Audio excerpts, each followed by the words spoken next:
नमस्कार दोस्तों, आप सभी का स्वागत है सक्सेस पाथ ऑनलाइन की। आज के इस जो है लेक्चर में दोस्तों हमने 1 मई से एक टारगेट प्लान बनाया हुआ है जो कि ऑनलाइन गाइडेंस ग्रुप के माध्यम से यूपीपीसीएस 2020 के लिए आपकी तैयारी के लिए जो है प्लान दिया हुआ है। ठीक है, वो ग्रुप में व्हाट्सएप ग्रुप में दिया हुआ है जिसमें हमारा स्कोर है 130 प्लस क्वेश्चंस को जो है हम स्कोर करेंगे। इसका टारगेट है, इसके हिसाब से आपको टाइम प्लानिंग मैंने इसमें दी है। इसमें मैंने आपको बताया आपको कौन कौन से बुक पढ़ने हैं, आपको कितने घंटे पढ़नी है। हमारा टेलीग्राम चैनल है, उसको आप ज्वाइन कर सकते हैं और जानकारी के लिए। और ये व्हाट्सएप का जो लिंक दिया हुआ है इस पर भी क्लिक करके आप जो है हमारे उस जो है व्हाट्सएप ग्रुप में आ सकते हैं। वहाँ पे आपको नोट्स वगैरह फ्री में अवेलेबल कराया जा रहा है तैयारी करने के लिए। बाकायदा टाइम प्लान भी ये देखिए मैंने सारा दिया, बुक वगैरह की लिस्ट बना के दी हुई है ताकि उन लोगों को मदद हो जाए जिनको पढ़ने की ज़रूरत है और जिनको सही गाइडेंस नहीं मिल पा रहा है। ठीक है, और फ्री बुक्स कहाँ मिलेंगे वो वेबसाइट वगैरह भी सारा कुछ शेयर किया है मैंने। तो आज हमारा इस टाइम प्लान के हिसाब से संडे का दिन है। ठीक है, संडे के दिन मैंने कहा था आपको कि आपने जो 2 दिन पढ़ा उसका आपको रिवीजन करना है, प्लस में अदर मिसलेनियस चीज़ों को रिवीजन कर सकते हैं। तो आज मैं आपको जो है इकोनॉमी का जो बजट 19-20 का सर्वे है और बजट जो इस 20-21 का आया हुआ है, इन दोनों का रिवीजन कराने जा रहा हूँ। तो बने रहिए मेरे साथ में। तो देखिए दोस्तों, मैंने ये बजट की जो समरी बनाई है और ये मेरे हिसाब से यूपीपीसीएस के एग्ज़ाम में जो भी आने वाले क्वेश्चन होंगे इसी में से आपके बजट के आ जाएंगे। ठीक है, आपको 1-2 बार इसे देखना होगा और आपका बजट का क्वेश्चन गलत नहीं होगा। तो चलिए शुरू करते हैं। जो बजट है 20-21 का वो आया आपका 28 फरवरी को, और ये इस बार बजट जो था इसकी थीम थी ईज़ लिविंग की। ठीक है, ईज़ लिविंग, गवर्नेंस और वित्तीय क्षेत्र दोनों को मिला के। यहाँ पे आपको ये चीज़ समझते हुए चलना है। इसको 3 पार्ट में इन्होंने डिवाइड किया था। एक था महत्वाकांक्षी भारत, दूसरा आर्थिक विकास, तीसरा जिम्मेदार समाज। महत्वाकांक्षी भारत के अंतर्गत जो है आपकी कृषि, सिंचाई, ग्रामीण विकास, वेलनेस, जल स्वच्छता, शिक्षा का कौशल, इन सब चीज़ों के ऊपर इन्होंने ध्यान दिया। आर्थिक विकास में आप कहें तो उद्योग, वाणिज्य और निवेश के बारे में और संरचना के बारे में, नई इकोनॉमी कैसे डेवलप होगी, ये सारी चीज़ें आर्थिक विकास से संबंधित सब्जेक्ट के ऊपर ध्यान दिया गया। जिम्मेदार समाज के अंतर्गत महिला और बाल कल्याण, समाज कल्याण, संस्कृति और पर्यटन के लिए, पर्यावरण के लिए, जलवायु परिवर्तन के लिए, इन तमाम चीज़ों के ऊपर इन तीनों पार्ट में ध्यान दिया गया। तो आपको ये दिया जा सकता है निम्नलिखित में से कौन सा थीम में नहीं था। तो ये तीनों आपको याद होने चाहिए, महत्वाकांक्षी भारत, आर्थिक विकास और जिम्मेदार समाज। बाकी फैक्ट जो इसमें दिए हुए हैं उनकी भी थोड़ा सा आइडिया होना चाहिए किस ग्रुप से हैं। कभी ये भी पूछा जा सकता है निम्न में से महत्वाकांक्षी भारत में से कौन सा नहीं है, तो वो सब्जेक्ट बदल के दिया जा सकता है। तो चलिए शुरू करते हैं। अभी हमने देखा कि 3 पार्ट हैं, अब हम यहाँ से देखना चालू करेंगे कि बजट में क्या क्या स्पेसिफिकेशंस हैं। तो देखिए बजट जो था 2018-19 का,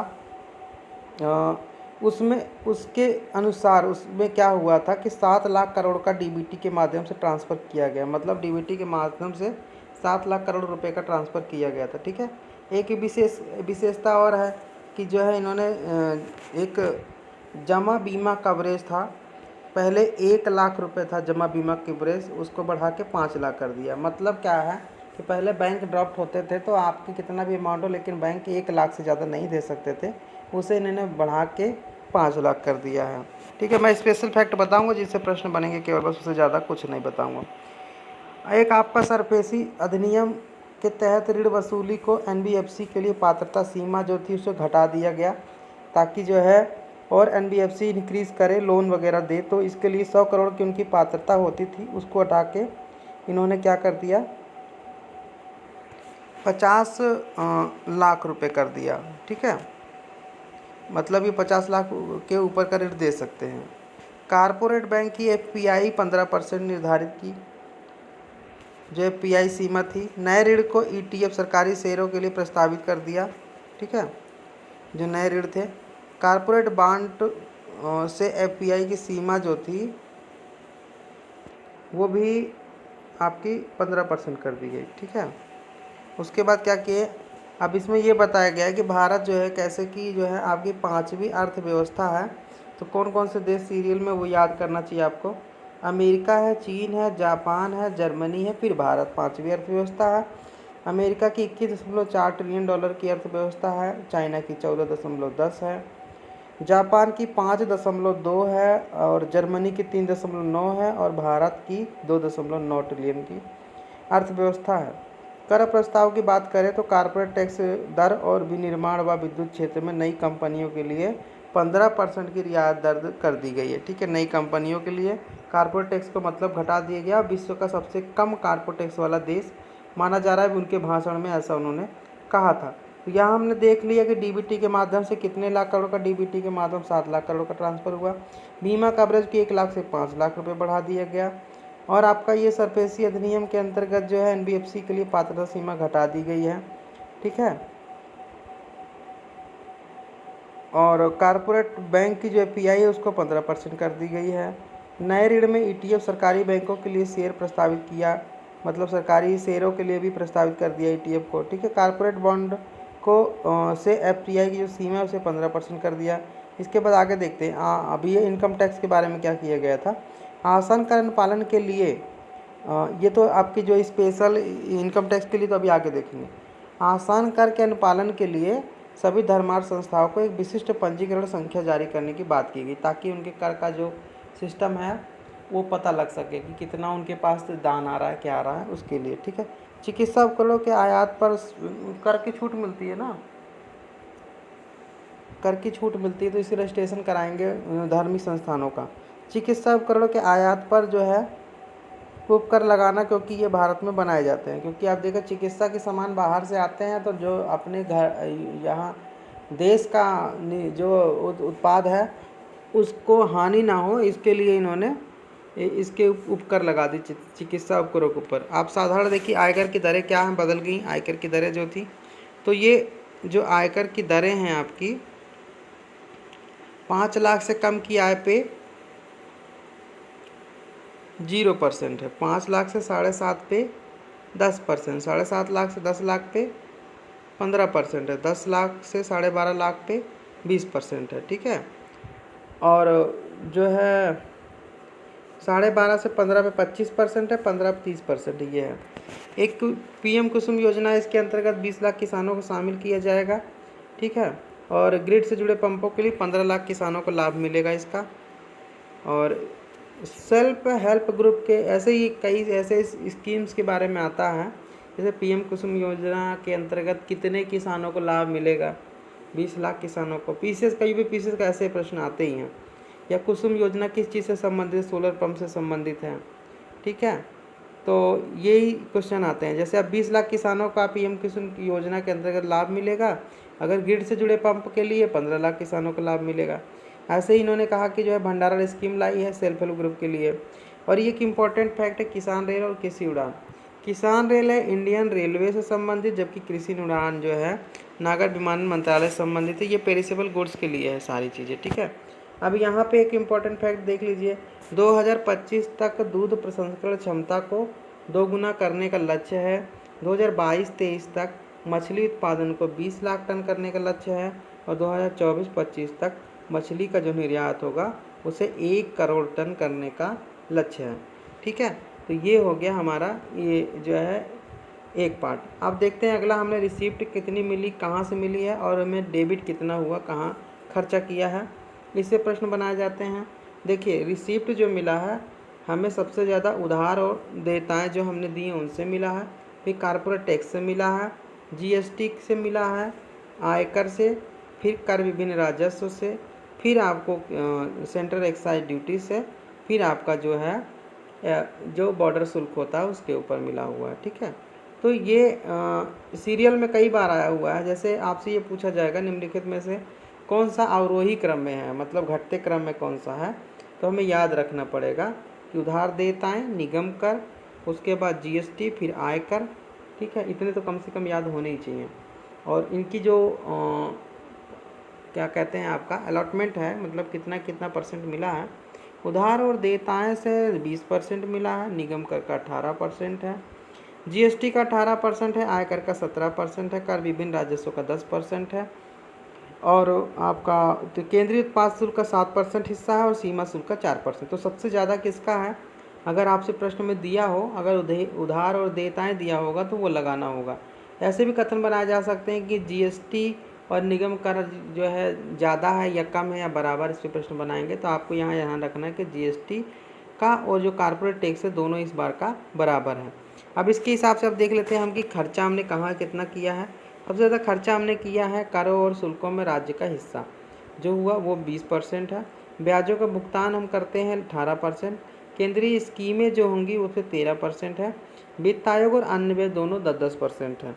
फिर उसके बाद केंद्रीय प्रायोजित स्कीम में 9% है। रक्षा पे हमने डिफेंस का 8% खर्चा किया है। सब्सिडी और पेंशन दोनों 6% है, दोनों बराबर हैं। तो यहाँ पे ये भी चीज़ें देखनी है कि जो सब्सिडी और पेंशन है वो 6% दोनों बराबर है, और वित्त आयोग और अन्य व्यय जो खर्चे हैं वो भी जो है बराबर हैं और दोनों 10% है। यहाँ पे टेक्निकल क्वेश्चन बनाए जाते हैं अंडरस्टैंडिंग के ऊपर। तो ये चीज़ें अगर आपने ध्यान में रखी तो आपके प्रश्न गलत नहीं होंगे। कथन कोई भी पूछे प्रश्न गलत नहीं होते हैं, ठीक है। तो यहाँ हमने ध्यान रखना कि वित्त आयोग और अन्य व्यय जो होंगे वो 10% है, और आपके सब्सिडी और जो पेंशन है वो 6% है, दोनों बराबर हैं। डिफेंस पे हमने 8% खर्चा किया है। सबसे ज़्यादा जो खर्चा होता है वो आपने कर और शुल्कों में जो राज्य का हिस्सा होता है उसमें खर्चा किया होता है। उसके बाद ब्याज भुगतान, अगर ऑप्शन में कर और शुल्कों का राज्य का हिस्सा नहीं आता है तो ब्याज भुगतान अधिकतम माना जाएगा व्यय का, ठीक है। तो ये प्रश्न बनाए जा सकते हैं, इन दोनों पे भी प्रश्न बनाए जा सकते हैं। तो ये चीज़ें आपको ध्यान में रखनी। आगे देखते हैं, आगे देख लेते हैं हम एक बार इकोनॉमिक सर्वे में, जैसे आपका डेफिसिट वगैरह कितना कितना परसेंट है, ठीक है, इस पे भी प्रश्न बनते हैं। तो जो आपका एफडी है, फिस्कल डेफिसिट है, वो 3.4% रहा है, ठीक है। जो फर्स्ट एस्टीमेट आया 19-20 में उसके लिए 3.5% रहा। ऐसे ही आपका रेवेन्यू डेफिसिट जो 2.4% रहा है वो 2.7% हो गया। ये घाटे हैं, जैसे आपके फिस्कल घाटे राजकोषीय घाटा हो गए, और रेवेन्यू घाटा राजस्व घाटा हो गया ना। तो इस तरह से ऐसे ही ईआरडी जो 1.4% रहा था इस साल 1.8% हुआ, बढ़ा है। और जो आपका पीडी है, ठीक है, वो आपका 0.4% था, वो 0.44% पे स्थिर है, ठीक है। ये आपको ऐसे ही याद करना है, ये प्रभावी राजस्व घाटा, ये वो घाटा वोटा याद होता नहीं रहता है। एफडी है, एफडी 3.4% था, 3.5% हो गया, बढ़ा है।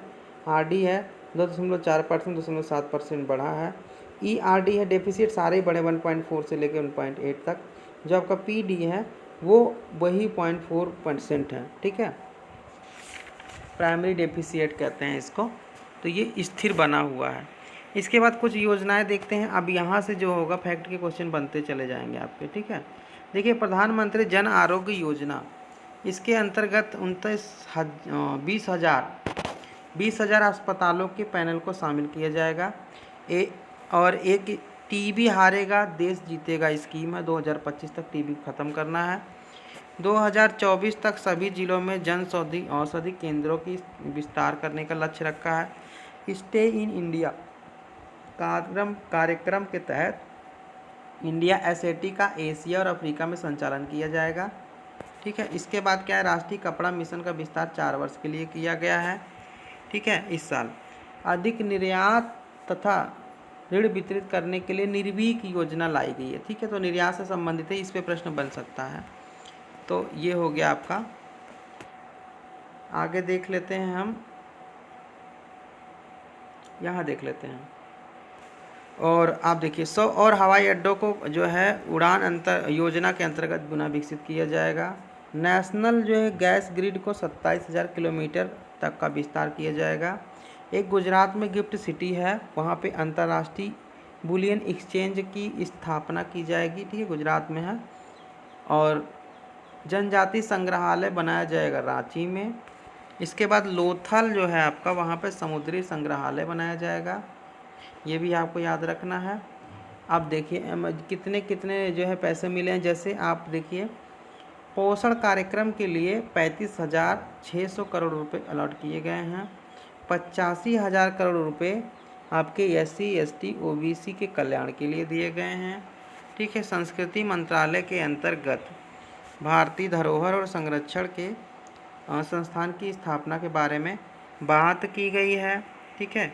और 5 पुरातत्व जो है बजट में इसके जो है वो किया गया है, डिस्क्रिप्शन किया गया है। और ये मिलान के लिए प्रश्न आ भी सकते हैं, किसी भी एग्ज़ाम में आएंगे, फिक्स है क्वेश्चन आने यहाँ से।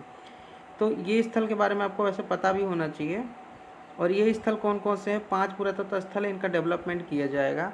राखीगढ़ी हरियाणा में है, हस्तिनापुर यूपी में है, शिव सागर आसाम का है, धौलावीरा गुजरात का है, आदिचलचल है ये आपका तमिलनाडु का है। तो यहाँ पे डेवलपमेंट के लिए काम किया जाएगा। पूरे देश में कहा जाए कि कितने संग्रहालयों का नवीकरण या रिनोवेशन किया जाएगा, तो ये 4 हैं, ठीक है। और संग्रहालय अलग से हैं। जनजातीय संग्रहालय के बारे में बात कर ली। और G20 शिखर सम्मेलन 2022 के लिए अपने यहाँ आयोजन होगा 2022 में G20 का। उसके लिए 100 करोड़ रुपए खर्चा करने के लिए इन्होंने अलग से बजट रख लिया। 30,757 करोड़ रुपए जम्मू कश्मीर और लद्दाख के विकास के लिए लिया, ठीक है।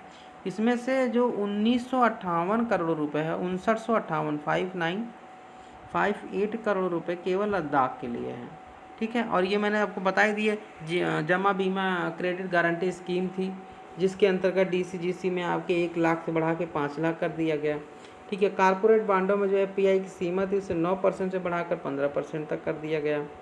ऐसे ही जो है आपका एक अवसंरचना पाइपलाइन है, राष्ट्रीय अवसंरचना पाइपलाइन है, ये भी बड़ा चर्चित रहा है बजट में।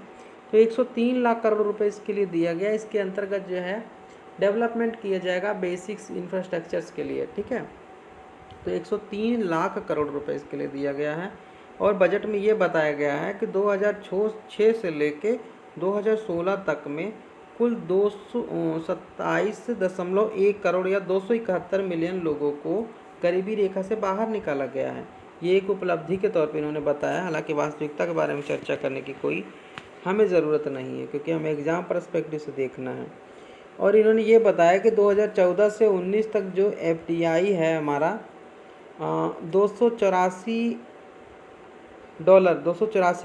मिलियन डॉलर है, ठीक है। और वही जगह आपका जो FDI है वो आपका कितना है, 2009 से 14 तक का जो था वो 190 था, मतलब इंक्रीज़ हो गया 190 से 284 आपका 2009 से लेके 2019 तक 10 साल के बीच में इतना इंक्रीजमेंट मिला है। इसके बाद है आपका मार्च 2021 तक क्या करना है, आपके शिक्षण संस्थान हैं कुछ जो है उन्हें आपके क्या करना है, डेवलपमेंट अप्रेंटिसशिप डिग्री वगैरह करना है। तो ये कितने शिक्षण संस्थान हैं, तो ये है 30 शिक्षण संस्थान, ठीक है। 30 शिक्षण संस्थान हैं जिन्हें डेवलप करना है, ठीक है। उसके बाद क्या है कि डिप्लोमा पाठ्यक्रम शुरू करने के लिए 150 हैं।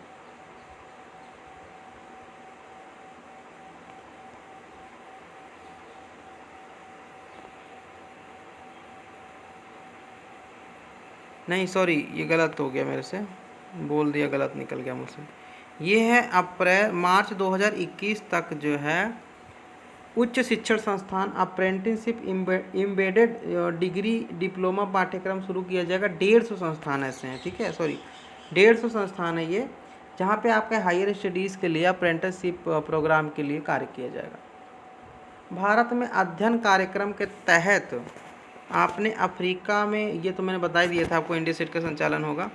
2021 के बजट में स्वास्थ्य क्षेत्र के लिए 69,000 करोड़ रुपए का प्रावधान है। सभी जिलों में जन औषधि जो आपका सेंटर है उसके विस्तार कब तक करे जाएंगे, 2024 तक करे जाएंगे। तो ये तमाम चीज़ें होगी। अब हम देखेंगे इकोनॉमिक सर्वे के मेन पॉइंट्स कौन कौन से हैं। तो देखिए पहला पॉइंट है, किसी जिले के नई स्कीमों के गठन में 10% की वृद्धि होने से GDP में 1.8% की वृद्धि होती है, ये कहा गया था इसमें। तो इस पर प्रश्न बनाए जा सकते हैं। कथन देखिए, देश के बंदरगाहों पर माल ढुलाई का काम 10-11 में जहां 4.67 दिन होता था, वही 18-19 में करीबी आधा रह गया और 2.48 दिन ही रह गया। थालीनॉमिक्स कंसेप्ट की बात की गई, कहा गया कि पूरे भारत में थाली पर आम व्यक्ति द्वारा कितना भुगतान किया जाता है, परिमाणित करने की माप को थालीनॉमिक्स के रूप में बताया गया, ठीक है, कि आम व्यक्ति कितना था एक थाली पे अपने खर्चा करते हैं। 15-16 से उन्होंने बताया कि शाकाहार थाली के जो मूल्य में काफ़ी कमी आई है, और 19 जबकि जो है 19-20 में वृद्धि हुई है, ठीक है। 15-16 से तो शाकाहारी मूल्य में काफ़ी कमी आई है, परंतु मूल्य में 19-20 में कुछ वृद्धि हुई। लेकिन 15-16 के बाद शाकाहारी मामले में खाद्य मूल्य में कमी होने से परिवार को 11,000 का लाभ हुआ है। देखिए अब यहाँ पे ये कन्फ्यूजिंग थोड़ा सा होगा आपका, जो शाकाहारी मामले में जो आपके खाद्य मूल्य में कमी होने से 11,000 का, लेकिन जो मांसाहारी थाली वाले लोग हैं उनको 12,000 रुपये का फ़ायदा हुआ। देखिए यहाँ पे ये आपको याद रखना है। कभी कभी क्वेश्चन में हमें जो है दिमाग से लगाने लग जाते हैं, कहते हैं नहीं वो तो शाकाहारी सस्ता होगा। ऐसा नहीं, 12,000 रुपये पर जो है ईयर पे और परिवार को लाभ है मांसाहारी वाले को, जबकि शाकाहारी वाले को 11,000 लाभ है। 2007 से 19-20 तक शाकाहारी थाली की जो बहनीयता है 29% बेहतर हुई है, मांसाहारी जो थी वो 18% बेहतर हुई है। तो यहाँ पे ये परसेंटेज भी याद रखना है कि जो शाकाहारी थाली की बहनीयता है वो ज़्यादा बेहतर हुई है 29%, उसी जगह आपके जो मांसाहारी थाली की बहनीयता स्तर है वो 18% बेहतर हुई है। ठीक है, तो ये तमाम चीज़ें हो गई जिससे प्रश्न बनाए जा सकते थे। अब आगे और देखते हैं थोड़ा सा। नेशनल इंफ्रास्ट्रक्चर पाइपलाइन, इसकी घोषणा 2019 से 25 के लिए की गई है। ठीक है, और ये बताया गया है कि ये एक चीज़ आपको याद रखनी है। ठीक है, फैक्ट मैं बता रहा हूँ, सारे यहाँ पे फैक्ट की चर्चा कर रहा हूँ बस। चालू खाता घाटा कितना रहा था? चालू खाता आपका जो था वो 15% रहा था।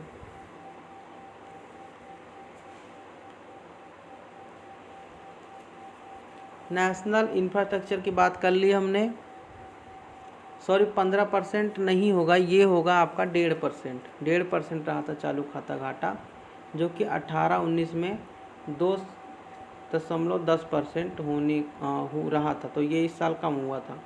ठीक है, 10 जनवरी को विदेशी मुद्रा भंडार में ये बताया गया कि जो सबसे ज़्यादा आपके पास विदेशी मुद्रा भंडार था वो 10 जनवरी को था, 461.2 बिलियन डॉलर। शीर्ष व्यापारिक देश की बात की जाए जिससे हमारे व्यापार हैं, तो अमेरिका है, चीन है, ये सीरियल में आते हैं कई बार प्रश्न। शीर्ष व्यापारिक देश कौन कौन से? अमेरिका है, चीन है, यूएई है, सऊदी अरब तथा हांगकांग है। ठीक है, तो ये आप सीरियल में याद रखिएगा कि अमेरिका, चीन, यूएई, उसके बाद सऊदी अरब है, फिर हांगकांग है, या फिर ये कभी कभी भी इस दो को हटा के पूछ लेते हैं। ये सीधे याद होने चाहिए कि अमेरिका, चीन, यूएई, सऊदी अरब और हांगकांग। निर्यात की बात की जाए तो हम निर्यात सबसे ज़्यादा कौन सी चीज़ों का करते हैं?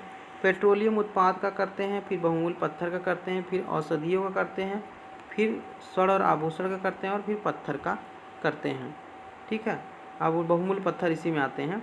आयात की बात की जाए तो हम कच्चा पेट्रोलियम ले आते हैं, सोना लेते हैं, पेट्रोलियम उत्पाद लेते हैं, कोयला लेते हैं, कोयला में जो हमारा कोक वाला कोयला होता है उसको लेते हैं। ठीक है, देश की बात की जाए जिसके साथ हमारा जो है निर्यात हम जहाँ ज़्यादा करते हैं, तो अमेरिका में हम सबसे ज़्यादा निर्यात करते हैं, यूएई में करते हैं, चीन में करते हैं और हांगकांग में करते हैं। अगर हम आयात की बात की जाए सबसे ज़्यादा चीन से करते हैं, फिर अमेरिका से, फिर यूएई से, फिर सऊदी अरब से। तो यहाँ पे है हमारा व्यापार घाटा सबसे ज़्यादा चाइना के साथ में ही है। ठीक है, तो ये हो गया आपका जो है बजट का जो इम्पोर्टेंट फैक्ट है। और यहाँ पे एक सतत विकास लक्ष्य सूचकांक के बारे में चर्चा की थी उन्होंने कि इसमें टॉप स्टेट कौन कौन से हैं। तो इसमें हैं आपके टॉप के स्टेट हिमाचल प्रदेश, केरल, तमिलनाडु, चंडीगढ़, ये सारे स्टेट हैं जो कि आपके सतत विकास लक्ष्य सूचकांक में टॉप पे हैं। ठीक, इसमें एस्पायरेशनल कुछ राज्य हैं, आकांक्षी राज्य में आपका आसाम है, बिहार है और यूपी है। तो ये सारे बजट से संबंधित प्रश्न हो गए हैं और आशा करता हूँ कि आपको इसका फ़ायदा मिलेगा। कहीं कहीं ज़बान लड़बड़ा जाती है तो गलत निकल जाता है, तो उसके लिए मैं आपसे क्षमा चाहूँगा। बाकी मैंने जो भी फैक्ट हैं सारे स्वयं से नोट्स बनाए हैं और ये सारे असरदार हैं, आपको एग्ज़ाम में इसका फ़ायदा अवश्य मिलेगा। तो चलिए दोस्तों, फिर मिलते हैं एक नए वीडियो में नए ऊर्जा के साथ में। और मैं आप सबके लिए भी फैक्ट बुक बना रहा हूँ, काफ़ी दिन में तैयार कर रहा हूँ मैं उसको, एग्ज़ाम के पहले हो सकता है रिलीज़ कर दूँ, क्योंकि जो है काफ़ी ज़रूरी होगा आपके रिवीजन के लिए। तो जुड़े रहिए ग्रुप से, काफ़ी लोगों को फ़ायदा मिल रहा है। 70 लोग के ऊपर ग्रुप में जुड़े हुए हैं और उनको डायरेक्शन दे दी गई है, उनको कैलेंडर दे दिया गया है। बाकी नई वैकेंसी आएगी तो उसके लिए मैं कैलेंडर दूँगा। फ्री गाइडेंस ग्रुप है हमारा, ठीक है, फ्री गाइडेंस ग्रुप है। अगर आपकी इच्छा हो तो आप लिंक में लिंक से व्हाट्सएप ग्रुप में आ सकते हैं, ज्वाइन कर सकते हैं, किसी को कोई प्रेशर नहीं है। जय हिंद, जय भारत।